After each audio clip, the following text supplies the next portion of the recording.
So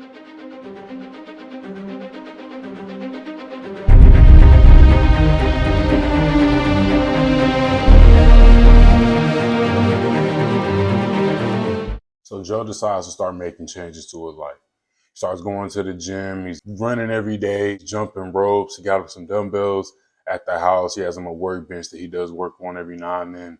And 12 months goes by. And what does Joe notice? He's made no progress. Don't be like Joe. So obviously Joe is the worst case scenario in approaching the gym. I want you to understand that progress will be slow, but that is an easy fix. The first thing you need to have understood is that if you're lifting, more often than not, if it's your first time being in a gym, you're doing it wrong. And this is going to destroy so many of your gains down the road, and it's going to slow down your progress. First thing you need to get fixed is your form.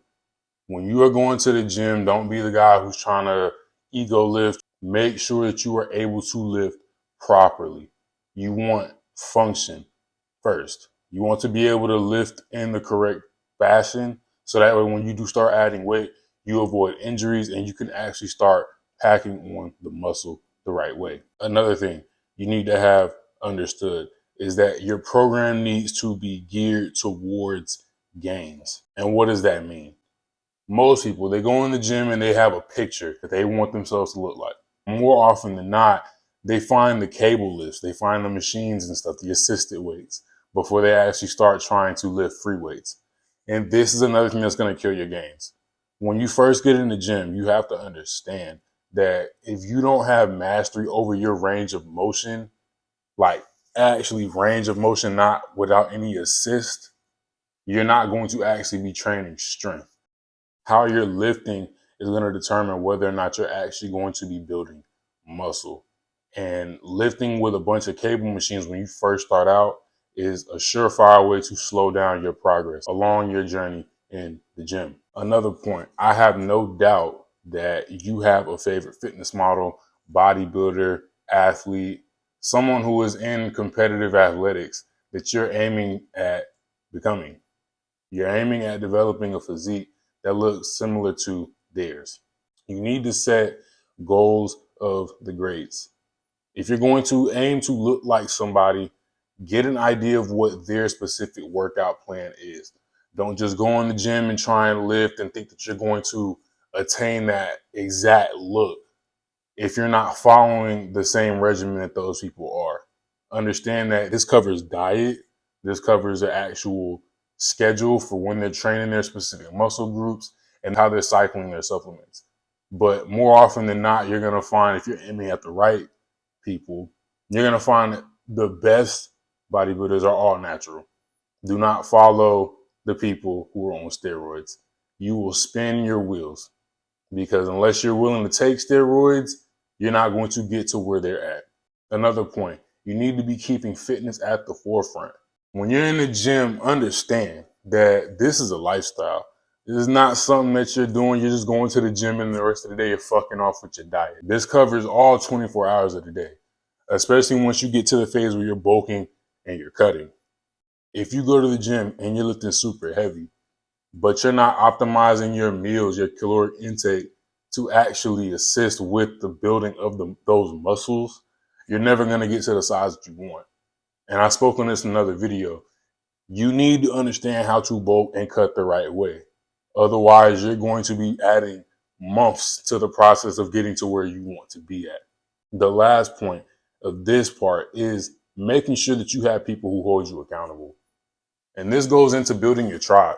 So whenever you start going to the gym, make sure that you're actually talking to people. You don't have any like a gym partner per se, but you have somebody else who is on the same journey as you as far as building their physique. You can hold each other accountable. On the day you wake up and you don't feel like lifting, your friend can probably text you, he's probably going to the gym. I'm going to be honest. And that is going to be what spurs you to get up out of bed and get up off your ass and go to the gym as well. And this is important. It's not 100% necessary, but I know that when I was training for my sport, I had a partner, and before I met him, getting up and forcing myself to go to the track was a bitch and a half.